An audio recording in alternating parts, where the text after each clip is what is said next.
Hello everybody, this is Ranger Gabe here with a new video for the Highlander, the card game, 2nd edition. Just want to do a quick video on the Nick Wolfe versus Amanda set. Sorry for not getting this video out sooner. I actually got it around Christmas time. I've just been so busy with other projects that I haven't had time to make any videos. But without further ado, let's go ahead and get this started. All I've done so far is just taken the cards out of the box and kind of sorted them so to make this process quicker, but I'm just going to go over the cards that are in this versus set. So first, obviously, we will start with Amanda in this set,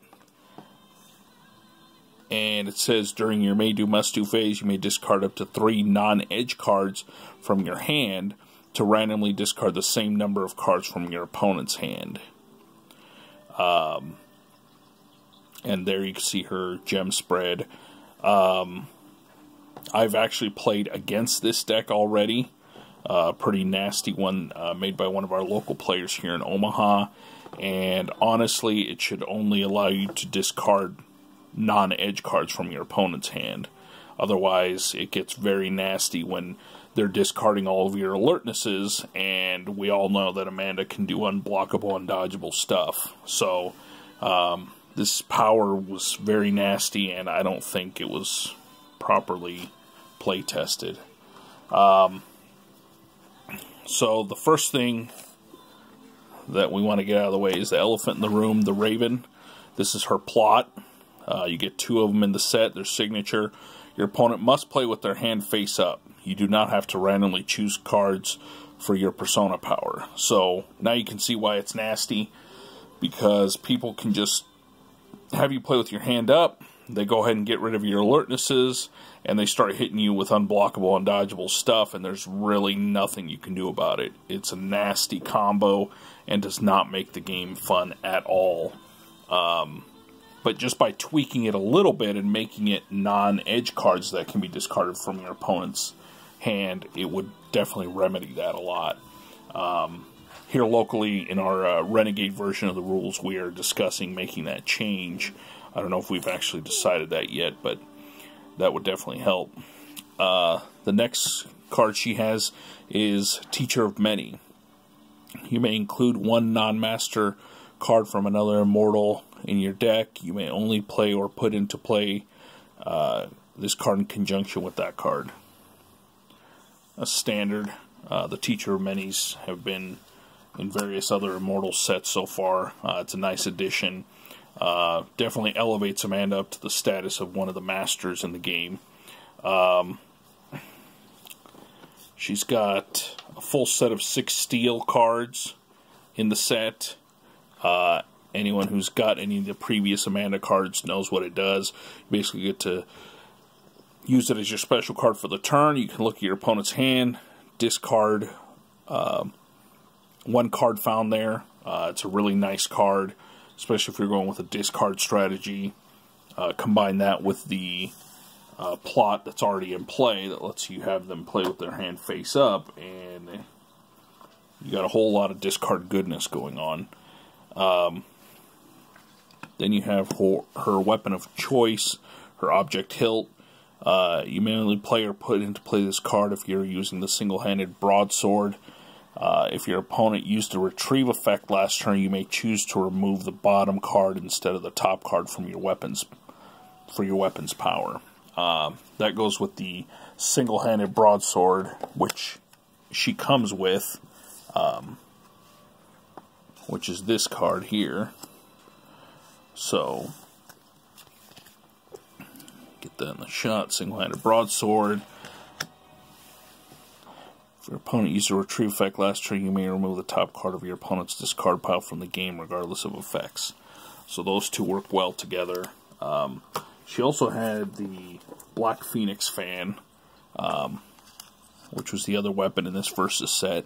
Your martial arts special attacks do an additional point of damage. You may play 2 Black Phoenix fans as your only weapons of choice. If you do, your Black Phoenix fan specific attacks cannot be defended by a martial arts defense. Downside, you may not play full grid dodges from your as if from an exertion. So, and the reason she has 2 weapons is because Nick Wolfe does not have a weapon of choice, which you'll see later when we get to that one. Master's Trick. Event. Choose an event your opponent has in play. This card now copies that card's effects. So this could be nice if your opponent's playing like a cheese effect on you, something that does direct damage. You know, something that might just do a flat 2 damage to you like a Kirk Matunis. You can go ahead and play this on that same turn, just reflect it right back at them.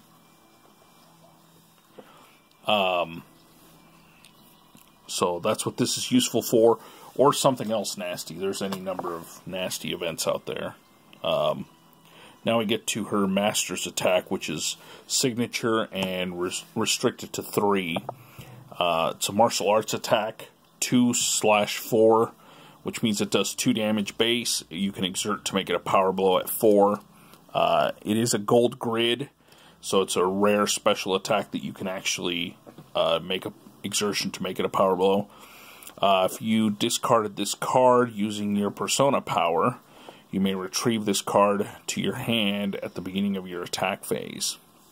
So that's kind of nice. So if you have these in your hand, you basically get to discard them for free to go ahead and discard something out of your opponent's hand, and then they come right back into your hand right before the attack phase, so you can use them to attack with that same turn. That's kind of vicious.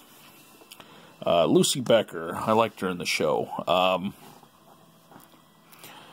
During your opponent's draw discard phase, they must immediately discard their first card drawn. So that's more discard messing with your opponent. Basically, that will allow you to just go ahead and start discarding stuff that they draw. So if your opponent's got garbage in their hand, they start drawing cards that they want to draw. Hopefully, you'll be making them discard one of the cards they want. I mean, it's not a top tier card that is going to see a lot of play, but it's still a nice ability. Corda's Gift. This is the hilt for the Black Phoenix fan. You may ignore the downside of the Black Phoenix fan. So, and the money card. This is the card that everybody has always sought from Amanda. And I think I may be short on this one. For some reason, my Versus set only had 5. I don't know if it's supposed to have a full play set of 6. But this is the Distract card. It's just a straight, full grid, dodge, distract. I don't mind this card in Amanda. It's perfect for her. It fits the character concept. It's great. But I don't like the fact that it's not reserved. Because now you're talking about generic immortals just picking up these cards and just putting them in their deck. Which, yay, you're finally playable after years of me campaigning for it. But I don't think it's appropriate. Distract should be a very Amanda-specific dodge. The game is already defensive enough as is, and I've railed against that online on the message boards for the longest time. Well, that should be it for this video. That covers Amanda. The next video, I'll go ahead and do Nick Wolfe, and then the third video, I'll cover the generic cards that are in the set. But please go ahead and feel free to put in the comments below anything that you think any of these cards might be good for, or some nice combos for it that maybe I overlooked, so that people in the community can see that information. And definitely, you know, like the video and please subscribe. I plan on putting more of these videos out here soon. Things have calmed down in life, but I want to let you all know I appreciate people watching these videos, because I definitely still love this game, and I definitely want to participate in this game. So you all have a good time.